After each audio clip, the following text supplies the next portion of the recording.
قیامت کے دن کچھ لوگ ہوں گے جس کا نامہ اعمال دائیں ہاتھ میں دیا جائے گا، کچھ لوگ ہوں گے جن کا نامہ اعمال بائیں ہاتھ میں دیا جائے گا۔ قرآن نے دونوں کو بیان کیا ہے۔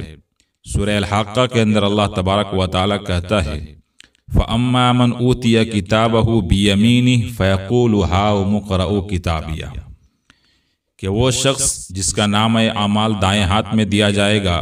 وہ بندہ کہے گا ہاؤم اقرءوا کتابیہ، سب کو کہتا پھرے گا کہ دیکھو میرا نامہ اعمال پڑھو، انی ظننت انی ملاق حسابیہ،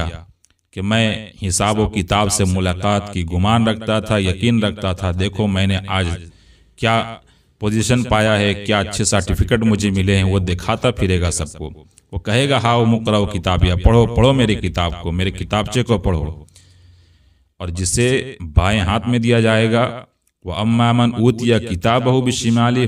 فَيَقُولُ يَا لَيْتَنِي لَمْ أُوتَ کِتَابِیَہ، تو وہ کہے گا کہ ہائے افسوس، کاش یہ نامہ اعمال ہمیں دیا ہی نہ گیا ہوتا۔ وَلَمْ أَدْرِ مَا حِسَابِیَہ، اور وہ کہے گا کہ کاش میرا حساب و کتاب ہی نہ ہوتا۔ یا لیتہا کانت القاضیہ، اور یہ تو حساب و کتاب چھوڑ دو، جب میں مرا تھا اسی وقت سب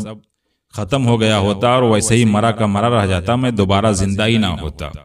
یہ کہے گا جس کا نام اعمال بائیں ہاتھ میں دیا جائے گا۔ اور اللہ کے نبی صلی اللہ علیہ وسلم نے ایک حدیث میں فرمایا کہ ایک انسان بڑا حاجی ہوگا، نمازی ہوگا، مولوی ہوگا، عالم ہوگا، قاضی ہوگا، لیکن جب وہ جائے گا نام اعمال لینے کے لیے تو فرشتہ کے سامنے دایاں ہاتھ بڑھائے گا کہ نام اعمال دائیں ہاتھ میں دیا جائے، لیکن فرشتہ اس کا نام اعمال کھینچ لے گا۔ وہ بندہ کہے گا وائے، کیوں میرے نامہ اعمال دائیں ہاتھ میں کیوں نہیں دیتے؟ وہ فرشتہ کہے گا کہ اللہ کی طرف سے حکم آیا ہے کہ تیرا نامہ اعمال بائیں ہاتھ میں دیا جائے، چنانچہ پیچھے کی طرف سے اس کے بائیں ہاتھ میں اس کا نامہ اعمال دیا جائے گا۔ وہ جب نامہ اعمال کھولے گا تو دیکھے گا کہ اس کا نامہ اعمال صرف گناہوں سے بھرا پڑا ہے، اس کی نیکیاں ختم ہیں۔ وہ بندہ چیخے گا، چلائے گا اور کہے گا این حسناتی، کہ میرے نیکیاں کہاں ہیں، این حسناتی، میرے نیکیاں کہاں ہیں؟ لیکن اللہ تبارک و تعالیٰ کی طرف سے آواز آئے گی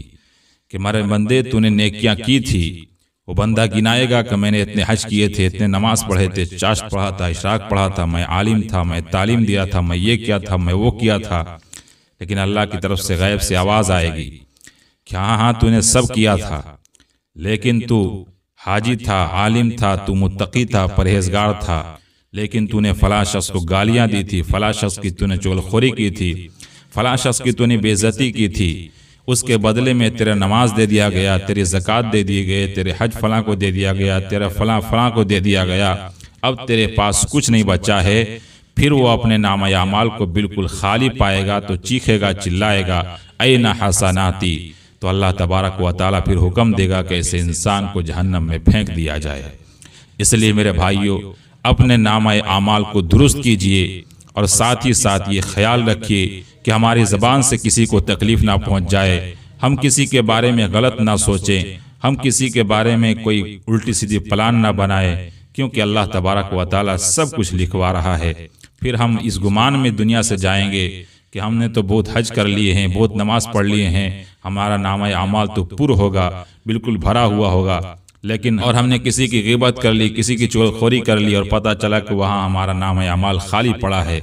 اس لیے میرے بھائیوں، اپنی زندگی کی حالات کو دیکھو اور خیال کرو اور اپنے آپ کو سنبھالو، کہیں ایسا نہ ہو کہ غلطی سے کسی کی چغلخوری ہو جائے، کسی کے بارے میں غلط خیال آپ کے ذہن میں آ جائے اور کسی کو گالی دے جاؤ تو پھر نامہ اعمال اکارت ہو جائے۔ اس سے بچیے اور ہزار مرتبہ بچیے۔ اللہ تبارک و تعالی ہم تمام لوگوں کو ان سب گناہوں سے بچنے والا بنائے، آمین۔ السلام علیکم ورحمۃ اللہ وبرکاتہ۔